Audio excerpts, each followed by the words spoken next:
सबसे पहले तो आप सभी को मेरा प्यार भरा नमस्कार। मेरा मनोज है, मैं मथुरा का रहने वाला हूँ। हम 4 भाई बहन हैं, सबसे बड़ा मैं हूँ। 3 भाई और 1 बहन मेरी। शादी हो चुकी है, 2 बच्चे हैं। बड़ी बेटी का नाम अंजलि है और छोटा बेटा है, उसका नाम मयंक है। तो ये तो थी मेरी भाई फैमिली की जानकारी। अब अपने बारे में कुछ बता देता हूँ। दरअसल भाई अच्छा खासा परिवार था, पिताजी सरकारी नौकरी से थे। तो जब सबसे बड़ा मैं हूँ। मैं जब 9 साल का था तब मेरे पापा एक कैंसर की बीमारी की वजह से एक्सपायर हो गए। तो काफ़ी मेहनत मशक्क़त करके हमारी मम्मी ने हम लोगों को बड़ा किया। लगभग आज से 10 साल पहले, लगभग 2000 अगस्त 2012 में मेरा एक एक्सीडेंट हुआ था। तो वहाँ से पूरी की पूरी ज़िंदगी पलट गई भाई। उस एक्सीडेंट में मैंने अपनी एक सीधा पैर यानी कि राइट लेग को खो दिया था।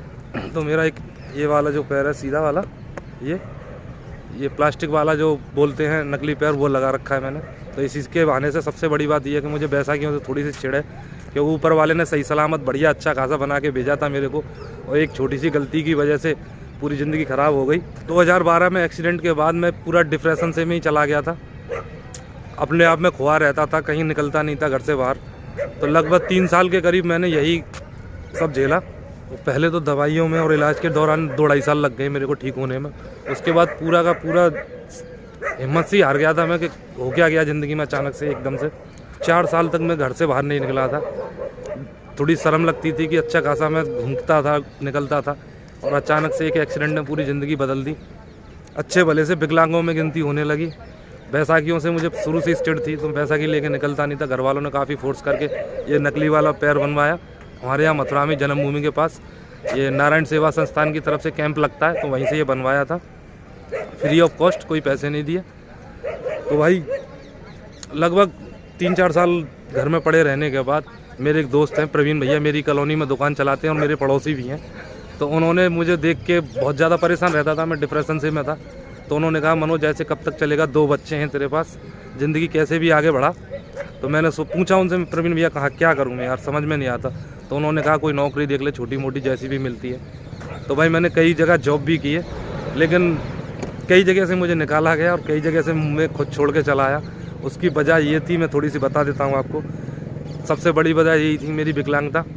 क्योंकि आजकल कोई भी 100 रुपये देता है आपको, तो आपसे उम्मीद रखता है कि आप 400 का उसको काम करके दोगे। और मैं इसमें किसी की गलती भी नहीं मानता, हर कोई यही सोचता है। अगर मेरे यहाँ पे भी कोई काम कर रहा है तो मैं भी यही सोचूंगा कि मैं इसको 100 रुपये दे रहा हूँ तो 400 का मुझे कमा के दे, ताकि 300 मुझे बचे। तो भाई कई जगह तो लोग चलते फिरते बातें कर जाते थे कि यार क्या करें, रखना पड़ेगा, निकाल नहीं सकते, 4 लोग कहेंगे विकलांग है, फिर भी काम से निकाल दिया। तो उनकी बातें और उनके हाव कई बार व्यवहार में इतना बदलाव आ जाता था अचानक से, तो मैं परेशान होकर खुद ही नौकरी छोड़ दिया करता था। और कई जगह से हटा भी दिया कि भाई मनोज मैं नहीं रख पाऊँगा, मेरे जो ज़रूरत है, मेरा जो काम है उस हिसाब से तुम फिट नहीं हो पाते हो। तो भाई नौकरियाँ छोड़ते थे, कई नौकरियाँ छोड़ी मैंने। लगभग 1 साल के करीब में यही चलता रहा कि यहाँ से पकड़ो वहाँ, वहाँ से पकड़ो जहाँ। तो नौकरियाँ छोड़ के परेशान हो गया था। तो मैं प्रवीण भैया के पास खाली टाइम में बैठा करता था। उनके पास ये है कि घर में पड़े पड़े परेशान हो जाता था, तो उनकी दुकान पर थोड़ा टाइम पास हो जाता था। तो प्रवीण भैया ने मेरे को फोर्स करके बताया कि तू एक ई रिक्शा ले ले, कोई खास ज़्यादा लगाना नहीं है, छोटी सी कीमत में ई रिक्शा आ जाता है, उससे अपने बच्चों के लिए कुछ न कुछ कमा लाया करेगा। तो उनकी बात मान के मैंने भाई एक ई रिक्शा ले लिया 2017 में। डेट मुझे याद है, 12 दिसंबर 2017 को मैंने ई रिक्शा लिया था नया। तो 4 साल से लगभग मैं उसी को चला रहा हूँ। और ज़िंदगी धीरे धीरे डिप्रेशन से बाहर आ गया था मैं, और एक नॉर्मल ट्रैक पे चलने लगी थी भाई, कि रोज़ कमाना रोज़ खाना, जैसा भी चल रहा था आराम से बच्चों के लिए भी कुछ हो जाता था, अपने भी कुछ सेविंग भी। क्योंकि जैसे लोगों की कमाई होती है उसी हिसाब की खर्चे होते हैं। तो बहुत ज़्यादा बड़े खर्चे रहे नहीं थे मेरे। और ख़ास तौर से भाई मेरे को कोई शौक़ भी नहीं रहा जब से एक्सीडेंट हुआ। जैसा उल्टा सीधा मिल जाए खा लेता हूँ, जैसा उल्टा सीधा मिल जाए पहन लेता हूँ। तो कोई खास डिमांड रही नहीं थी एक्सीडेंट के बाद। तो बहुत अच्छा चल रहा था जीवन। ऐसा लग रहा था कि भाई जो मुसीबत आई थी उसे तो टाला जा नहीं सकता, पर थोड़ा थोड़ा जीवन ऐसे करके निकल जाएगा। अब भाई हुआ ये कि आप सभी को पता है और सब ने इस बात को भोगा है, लॉकडाउन 2019 में। लॉकडाउन के बाद पूरी की पूरी कहानी दोबारा से पलट गई। जहाँ से मैंने शुरू किया था मैं वहीं पे पहुँच गया भाई। परेशानी इस लेवल तक बढ़ गई कि घर के खर्चे चलाना मुश्किल हो गया। मेरे साथ नहीं, इस देश में बहुतों के साथ ये सब हुआ है और हो रहा है। तो उस लॉकडाउन के दौरान ही मुझे ये यूट्यूब पे वीडियो देखने का शौक़ लग गया था। तो मैं काफ़ी लोगों के वीडियो देखा करता था, क्योंकि टाइम था, करने को तो कुछ था नहीं, तो वीडियो ही देखे करते थे। जैसे और भी देख रहे थे मैं भी देखता था। तो वहीं से मेरी इच्छा पैदा हुई कि क्यों ना मैं भी अपनी कहानी लोगों तक पहुंचाने की कोशिश करूं। तो घर वालों ने खुद मना कर दिया मुझे कि लोग मजाक उड़ाएंगे, बोलेंगे न बोलना आता है न पढ़ना आता है। क्वालिफिकेशन के मामले में इंटर पास हूँ भाई, और मोबाइलों के बारे में या ब्लॉगिंग के बारे में कोई भी जानकारी नहीं है मुझे, ना ही एडिटिंग। थोड़ा सा यूट्यूब से देख देख कर ही हिम्मत जुटाई है कि सब कर सकते हैं, तो एक कोशिश करने में क्या जाता है। तो यही सोच के आप लोगों के बीच आया हूँ भाई।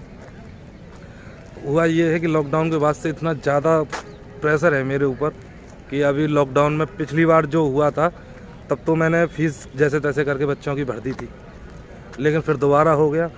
पहली साल की फ़ीस भरने के बाद पूरी तरह से खाली था। अब मेरे को भाई आज से 15 दिन पहले की बात है, तो स्कूल से एक लेटर आया था दोनों बच्चों के लिए कि अगर आपने फ़ीस नहीं भरी तो बच्चों को स्कूल से निकाल दिया जाएगा। अब भाई मेरी तो ज़िंदगी ख़राब जो होनी थी हो ही चुकी है, उसमें कुछ बदलाव हो नहीं सकता। लेकिन मेरी वजह से अगर बच्चों की ज़िंदगी ख़राब हुई तो शायद मैं खुद को कभी माफ़ नहीं कर पाऊँगा, और बच्चे भी मुझे माफ़ नहीं कर पाएंगे कि पापा ठीक ठाक होते तो कहीं ना कहीं से कमा लाते, मजदूरी करके, मेहनत करके, और ठीक नहीं है, इस वजह से कुछ कर नहीं पाते हैं। तो सोच सोच के कई दिनों से खोपड़ी ख़राब हो रखी थी भाई। तो ब्लॉग तो मैं बहुत टाइम से देख ही रहा था। अब लास्ट में फिर मैंने इच्छा हुई कि क्यों ना एक बार शुरू करके देखते हैं, अगर लोगों का रेस्पॉन्स आता है, लोग प्यार देते हैं, सपोर्ट करते हैं, तो एक कोशिश तो बनती है। यही सोच के आप लोगों के बीच आया हूँ भाई। अपनी शायद मैंने ज़्यादातर बातें बता दी हैं। ज़िंदगी में इस समय बहुत ज़्यादा मुश्किल झेल रहा हूँ, और मेरे को एक एक्सीडेंट, जब मेरा एक्सीडेंट हुआ था तभी पता चला कि मैं हेपेटाइटिस बी का भी मरीज़ हूँ। तो दवाइयों का खर्चा, स्कूल का खर्चा, घर का खर्चा, तो ज़िंदगी बहुत ज़्यादा मुश्किलों से घिरी हुई है। इस समय बहुत परेशानी में निकल रहा हूँ। तो इसीलिए मैंने ये यूट्यूब चैनल शुरू किया है कि अगर कहीं से भी कैसे भी करके कोई आउटसोर्स थोड़ा बहुत ही बन जाता है तो शायद मैं ज़िंदगी को, बच्चों को कुछ भविष्य दे पाऊँ। ताकि अगर ज़िंदगी का किसी का कोई भरोसा नहीं है भाई, और ये लॉकडाउन के बाद कौन कौन कैसे कैसे जा रहे हैं पता भी नहीं चल रहा है, तो गारंटी तो किसी चीज़ की किसी के पास भी नहीं है। तो दोस्तों, आपकी ज़िंदगी के भाई, आपके दिन में से 10 या 12 मिनट का ब्लॉग बनता है, मैंने जितने भी देखे हैं। अगर हो सके, अगर आप मुझे वो 10 मिनट दे सकें तो मैं आपका तहे दिल से शुक्रगुजार रहूँगा। अगर आज की वीडियो में आपको कुछ भी अच्छा या कुछ भी जेन्युइन लगा हो तो प्लीज़ मेरे चैनल को सब्सक्राइब कीजिएगा, वीडियो को लाइक कीजिएगा, और अपना सपोर्ट, अपना प्यार अपने इस भाई को देने की कोशिश कीजिएगा अगर हो सके तो। और मैं अपनी तरफ से कोशिश करूँगा, जितना भी रोना धोना, जितना भी इमोशनल था, वो ये लास्ट टाइम होगा, फर्स्ट टाइम और लास्ट टाइम। इसके बाद मैं ऐसे ही ब्लॉग बनाऊँगा जिसमें आपको भी खुशी मिले, मुझे भी खुशी मिले। आई होप कि दोबारा से मुझे ये सब नहीं कहना पड़े, क्योंकि मुझे खुद शर्म आती है सब बोलने में या कहने में। आई होप कि आप मेरी बात समझ पाए होंगे या मैं समझा पाया हूँगा। अगर मुझसे कोई गलती हुई हो तो प्लीज़ क्षमा कीजिएगा।